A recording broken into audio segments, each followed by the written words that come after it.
बच्चों, आज हम करेंगे उमाशंकर जोशी की लिखी हुई कविता है छोटा मेरा खेत, और इन्हीं की एक बहुत ही लघु कविता है बगुलों के पंख। एक ही पद है बच्चों उसका, छोटा मेरा खेत। जो कविता है उमाशंकर जोशी की लिखी हुई, उसमें कवि ने क्या बताया है बच्चों कि कवि कर्म और किसान कर्म एक समान है। यानी कि कवि जो काम करते हैं और किसान अपने खेत में जो काम करता है उसकी समानता बताई है, उनको एक समान बताया है कि किस प्रकार से छोटा मेरा खेत। तो कवि ने क्या बताया है बच्चों कि जिस प्रकार से किसान अपने चार कोनों वाले खेत में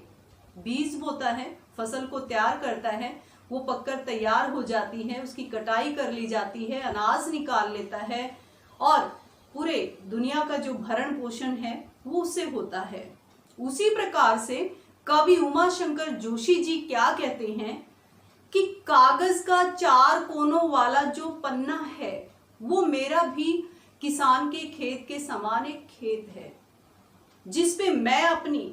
साहित्य लेखन की फसलें उगाता हूँ, काव्य लेखन कविता लेखन की फसलें उगाता हूँ। तो किस प्रकार से कि जिस प्रकार से किसान अपने खेत की मिट्टी में बीज की रोपाई करता है, उसके बाद खाद और पानी से उसकी सिंचाई की जाती है, उसकी देखभाल की जाती है, और जब फल पत्ते बाहर या पौधे बाहर निकल कर आते हैं उसके बाद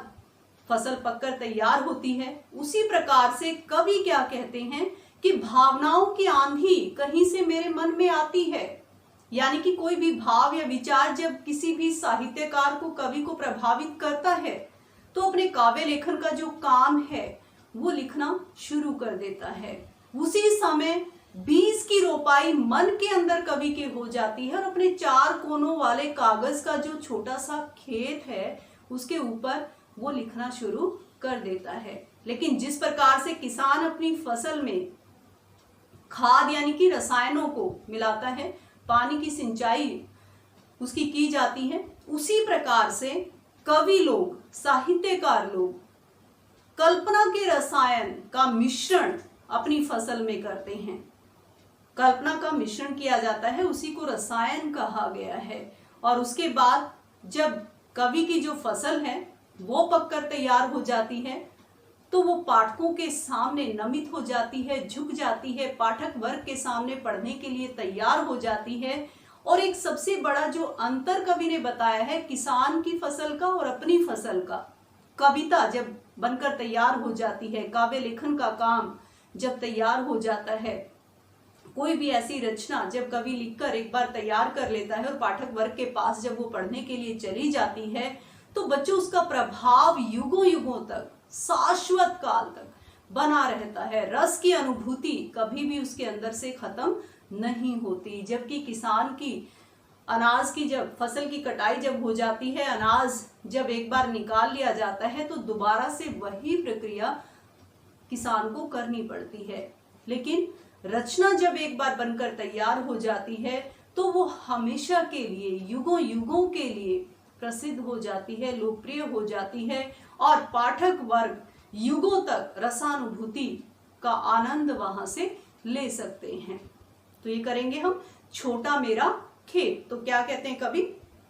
छोटा मेरा खेत चौकोना, चौकोना चार कोनों वाला, कागज का एक पन्ना। तो कवि उमाशंकर जोशी जी कहते हैं कि जिस प्रकार से किसान के पास अपनी फसल या खेती बाड़ी करने के लिए चार कोनों वाला खेत होता है और उसी में किसान अपनी फसल की बुआई करता है, अपने फसल को पैदा करता है, अनाज निकालता है, उसी प्रकार से मैं भी, मेरे लिए भी कागज का चार कोनों वाला एक पन्ना, एक पृष्ठ किसान के खेत के समान है। कोई अंधड़ कहीं से आया, अंधड़ भावनाओं की आंधी, संवेदनाओं की आंधी, विचारों की आंधी। तो कवि ने कहा है कि जिस प्रकार से किसान अपने चार कोनों वाले खेत में, मिट्टी में फसल को उगाने के लिए बीज की रोपाई करता है, उसी प्रकार से कवि भी अपने मन में, या मैं भी, मेरे मन में बीज की रोपाई कैसे होती है कि कहीं से कोई भावनाओं का अंधड़ आता है, आंधी आती है, तूफान आता है, यानी कि कोई भी भाव, कोई भी विचार, कोई भी संवेदना जब कवि को प्रभावित करती है तो उसी समय कविता के लिए, उस रचना के लिए बीज की रोपाई मन के अंदर हो जाती है। क्षण का बीज वहां बोया गया, उसी अक्षण, उसी पल वो बीज वहां पे बो दिया जाता है। यानी कि कवि के 4 कोनों वाले कागज के पृष्ठ के ऊपर, खेत के ऊपर कल्पना के रसायनों को भी, जिस प्रकार से किसान की फसल के लिए कल्पना के रसायनों को पी, रसायन क्या होता है? खाद, कि किसान की फसल को पकने के लिए, तैयार होने के लिए रसायन यानी कि खाद, पानी, इन सारी चीजों की आवश्यकता होती है। उसी प्रकार से कवि की फसल के लिए, कवि की रचना के लिए, कविता के लिए कवि अपने भाव में, विचार में, संवेदनाओं में कल्पना के रसायनों का मिश्रण करके अपनी रचना लेखन के काम को अंजाम तक पहुंचाता है। बीज गल गया निशेष, कल्पना के रसायनों को पीकर बीज पूरी तरह से, निशेष होता है पूरी तरह से गल जाना। जिस प्रकार से किसान जब अपने खेत में बीज की रोपाई करता है, खाद डालता है, पानी लगाता है, उसके बाद भूमि के अंदर, मिट्टी के अंदर वो बीज पूरी तरह से गल जाता है, उसके बाद अंकुर के रूप में वो बाहर फूटता है और उसके बाद फल, फूल, पत्ते उसके ऊपर आते हैं, उसके बाद फसल पक के तैयार होती है। उसी प्रकार से कवि ने कहा है कि मेरे जो भाव हैं, विचार हैं, संवेदनाएं हैं, वो भी कल्पना के रसायन को पीकर पूरी तरह से अपनी रचना की जो प्रक्रिया है वो पूरी कर लेते हैं। शब्द के अंकुर फूटे, पल्लव पुष्पों से नमित हुआ विशेष, और उसके बाद शब्द रूपी अंकुर मेरे अंदर से फूटते हैं, जिनको कागज पर कवि उकेरता है, लिखता है। जिस प्रकार से किसान की भूमि, जमीन, मिट्टी या खेत के अंदर से अंकुर निकलते हैं, तब जाके फसल तैयार होती है। उसी प्रकार से कवि क्या कहते हैं कि मेरे अंदर से भी जब बीज पूरी तरह से कल्पना का मिश्रण करके गल जाता है, पूरे विचार, भाव, संवेदनाएं पूरी तरह से एक खाका अपने अंदर तैयार कर लेती हैं अपनी रचना का, अपनी कविता का, तो उसके बाद शब्द रूपी अंकुर बाहर फूटते हैं, यानी कि कविता लिखने का काम कवि आरंभ करते हैं। पल्लव पुष्पों से नमित हुआ विशेष, विशेष यहाँ पे कविता, फसल दोनों आप कह सकते हो। नमित झुक जाना, पल्लव पुष्पों से, पत्तों से, फूलों से। जिस प्रकार से फसल जब पककर तैयार होती है तो उसके ऊपर बहुत सारे फल, फूल, पत्ते आ जाते हैं, उसी प्रकार से रचना कवि की, कविता जब कवि की पककर तैयार हो जाती है, यानी कि बनकर तैयार हो जाती है, तो वो भी उन फूलों से, पत्तों से, यानी कि अपने प्रभावशाली शब्दों से झुककर तैयार हो जाती है, यानी कि पाठकों के सामने पढ़ने के लिए प्रस्तुत फिर उसको किया जाता है। तो इसी प्रकार से उमाशंकर जोशी ने कवि कर्म को और किसान के कर्म को, दोनों के काम को एक समान बताया है कि किस प्रकार से किसान अपने खेतों में काम करते हैं, बीज की रोपाई करते हैं, और उसके बाद फसल कैसे पककर तैयार होती है। तो कवि अपने इसी कर्म को, इसी काम को किस प्रकार से अपने कागज के 4 कोनों वाले पृष्ठ पर, जिसको छोटा सा खेत कवि ने अपना कहा है, किसान के खेत के समान। झूमने लगे फल रस अलौकिक, आगे कवि कहते हैं कि जब कविता लिखकर तैयार हो जाती है, पाठक वर्ग के पास पढ़ने के लिए वो चली जाती है, तो फल उसके ऊपर झूमने लगते हैं। वो बहुत ही आकर्षित और आनंदित करने वाली होती है, और रस की अनुभूति होती है, आनंद की अनुभूति होती है, और वो रस अलौकिक होता है, पारलौकिक होता है, यानी कि बहुत अधिक आनंद पाठक वर्ग उससे उठाता है। अमृत धाराएं फूटती, उसके अंदर से, यानी कि कवि की रचना के अंदर से अमृत की धाराएं निकलती हैं, यानी वो सभी के लिए कल्याणकारी होती है, साहित्य सभी के लिए कल्याणकारी होता है। रोपाई अक्षण की, आगे फिर कवि ने कहा है कि काव्य लेखन के लिए, कविता रचने के लिए रोपाई जो हुई बीज की, उसमें एक पल लगता है, एक क्षण लगता है, यानी कि भावनाओं की आंधी, अंधड़ तूफान कहीं से भी आता है कवि के मन में, और उसी अक्षण उस रचना का, उस कविता का जो बीज है वो अंदर बो दिया जाता है। कटाई अनंतता की, और कविता या रचना की कटाई जो है वो अनंत काल तक, युगों तक रहती है, तो यहाँ केवल थोड़ा सा अंतर जो मैंने पहले भी बताया बच्चों कि किसान की जो फसल है जब पककर तैयार हो जाती है, उसको काट लिया जाता है, अनाज उसमें से निकाल लिया जाता है, तो फिर से उसको वही बीज की रोपाई करनी पड़ती है, फसल को तैयार करना पड़ता है, कटाई करनी पड़ती है, फिर से अनाज फिर निकालना पड़ता है। लेकिन काव्य लेखन में, रचना लेखन में, कविता लेखन में ऐसा नहीं होता। रोपाई एक पल की और कटाई अनंतता की, अनंत काल तक, युगों युगों तक उसकी कटाई हम करते रहते हैं, यानी कि उसे रसानुभूति प्राप्त करता रहता है पाठक वर्ग, यानी सभी के लिए कल्याण की भावना उसके अंदर भरी रहती है, उसे हम प्रेरणा युगों युगों तक ले सकते हैं। लुटते रहने से जरा भी नहीं कम होती और दूसरों में बांटने से कविता या रचना कभी भी वो कम नहीं होती। लुटते रहने से जरा भी कम नहीं होती, यानी कि पढ़ने से, दूसरों को बांटने से वो जरा भी कम नहीं होती, जबकि अनाज जो है वो बांटने से कम हो जाता है। तो साहित्य, काव्य लेखन, कविता लेखन, रचना लेखन जो कवि कर्म होता है वो दूसरों को बांटने से कभी भी कम नहीं होता, यानी कि युगों तक उसको हम ऐसे ही प्रयोग कर सकते हैं, रसानुभूति का आनंद ले सकते हैं। इसी को अलौकिक कवि ने कहा है कि अलौकिक आनंद होता है। रस का अक्षय पात्र सदा का, छोटा मेरा खेत चुकोना। इसीलिए उमाशंकर जोशी जी ने क्या कहा है कि अक्षय होता है कभी न नष्ट होने वाला, पात्र यहाँ पे बर्तन, कि मेरी जो रचना है, मेरी जो कविता है, जिसको मैं किसान के खेत के समान छोटे से 4 कोनों वाले कागज के पन्ने पर, पृष्ठ पर उगाता हूं,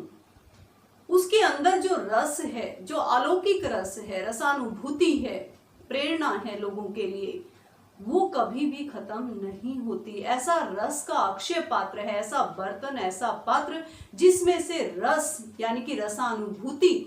कभी भी खत्म नहीं होती, उसके लुटते रहने से भी, पढ़ते रहने से भी नहीं होती। उसका प्रभाव संसार के ऊपर, दुनिया के ऊपर युगों युगों तक रहता है। तो इसीलिए कवि ने कहा है कि कवि कर्म और किसान कर्म एक समान है। आगे बच्चों एक लघु कविता है, छोटी सी पद है उमाशंकर जोशी जी का ही, बगुलों के पंख। इसमें कवि ने बहुत ही मनोहारी प्राकृतिक सौंदर्य का वर्णन किया है कि प्रकृति का जो सौंदर्य है वो कितना सुंदर है, किस प्रकार से हमें आकर्षित करता है, किस प्रकार से हमें आनंदित करता है। तो कवि ने बताया कि जहां खड़े होकर कवि इस प्राकृतिक सौंदर्य का आनंद ले रहे हैं तो वो आकाश को निहार रहे होते हैं, और आकाश जो है वो काले काले बादलों से भरा हुआ है, और उन काले काले बादलों के बीच में से सफेद बगुले